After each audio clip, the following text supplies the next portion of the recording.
الحمد للہ وکفا وسلام علی عبادہ الذین اصطفیٰ۔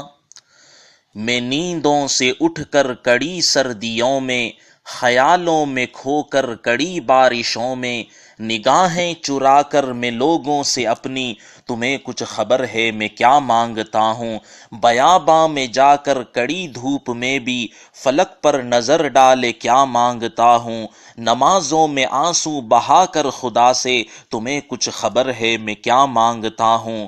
مجھے بھی خبر ہے کہ تم کیا کہو گے، میں زر مانگتا ہوں، میں گھر مانگتا ہوں، کسی دلربا سے محبت ہے مجھ کو، دعاؤں میں رب سے صنم مانگتا ہوں۔ یہ بھی غلط اور وہ بھی غلط ہے، نہ یہ مانگتا ہوں نہ وہ مانگتا ہوں، تمہارے تخیل کا رخ بھی غلط ہے، نہ اپنے لیے دلربا مانگتا ہوں۔ روح صدیق کی تو عمر کا جگر ہو، غنی کی حیا اور علی کی نظر ہو، ہنر جو محمد کے اصحاب کا تھا، جوانوں میں پھر وہ ہنر مانگتا ہوں۔ وہ چادر جو زہرا کے سر پر رکھی تھی، میں بہنوں کے سر پر ردا مانگتا ہوں۔ برا ہوں میں رضواں مجھے بھی خبر ہے، مگر میں خدا سے یہ سب مانگتا ہوں۔ معزز سامعین، السلام علیکم ورحمۃ اللہ وبرکاتہ۔ آج ہمارا سبق نمبر ہے 142 اور ہمارا عنوان ہے حرب فجار۔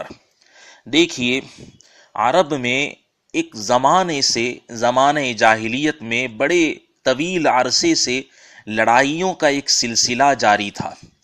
واقعہ فیل یعنی ہاتھی والا واقعہ، جس کا تذکرہ قرآن کریم کی سورہ فیل الم تر کیف فعل ربک باصحاب الفیل کے بعد جو مشہور معرکہ پیش آیا، وہ معرکہ حرب فجار کے نام سے تاریخ اور سیر کی کتابوں میں مشہور ہے۔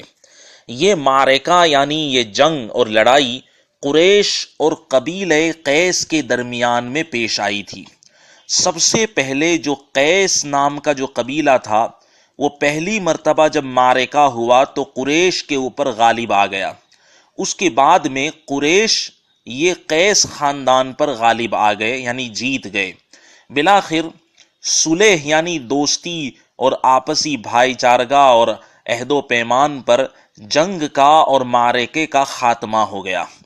بعض دنوں میں نبی کریم صلی اللہ تعالی علیہ وآلہ وسلم بھی اس لڑائی میں اپنے بعض چچاؤں کے اصرار اور ضد کی وجہ سے شریک ہوئے۔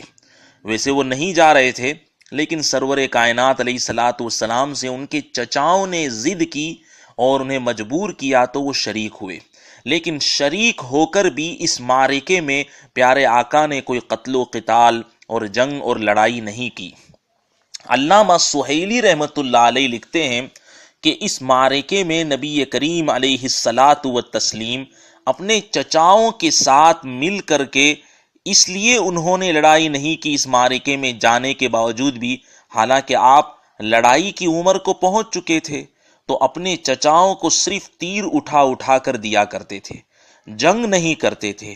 ایسا اس لیے کہ یہ جنگ جو حرب فجار کے نام سے ہوئی تھی، یہ ان مہینوں کے اندر ہوئی تھی جن مہینوں کے اندر فسق و فجور اور ناجائز اور غلط کام کرنا بھی حرام تھا، تو جائے کا لڑائی کی بات، اسی وجہ سے اس لڑائی کو بھی حرب فجار کہا جاتا ہے۔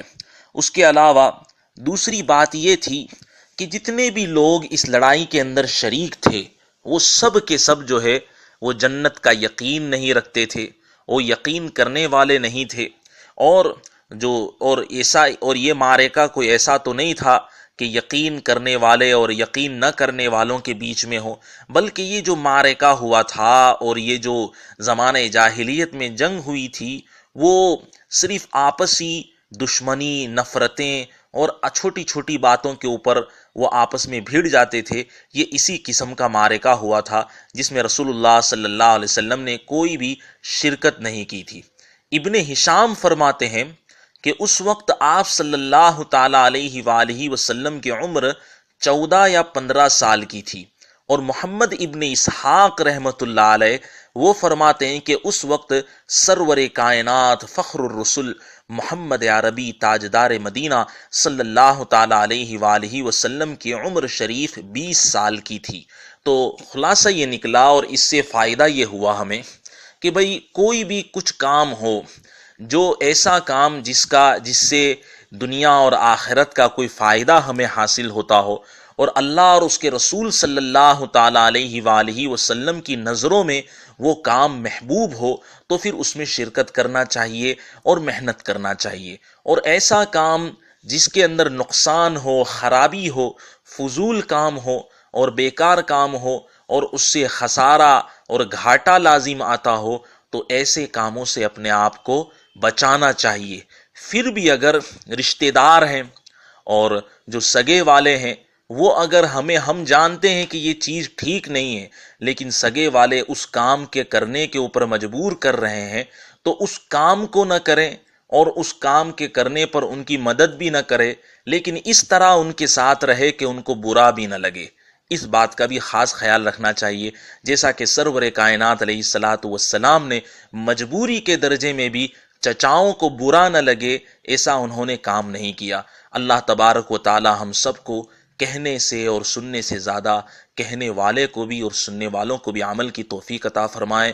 اور بڑی بات یہ ہے کہ پروردگار عالم ہم سب میں اتفاق، اتحاد اور محبت کو قائم فرمائے۔ وصلی اللہ علی النبی الکریم۔ السلام علیکم ورحمۃ اللہ وبرکاتہ۔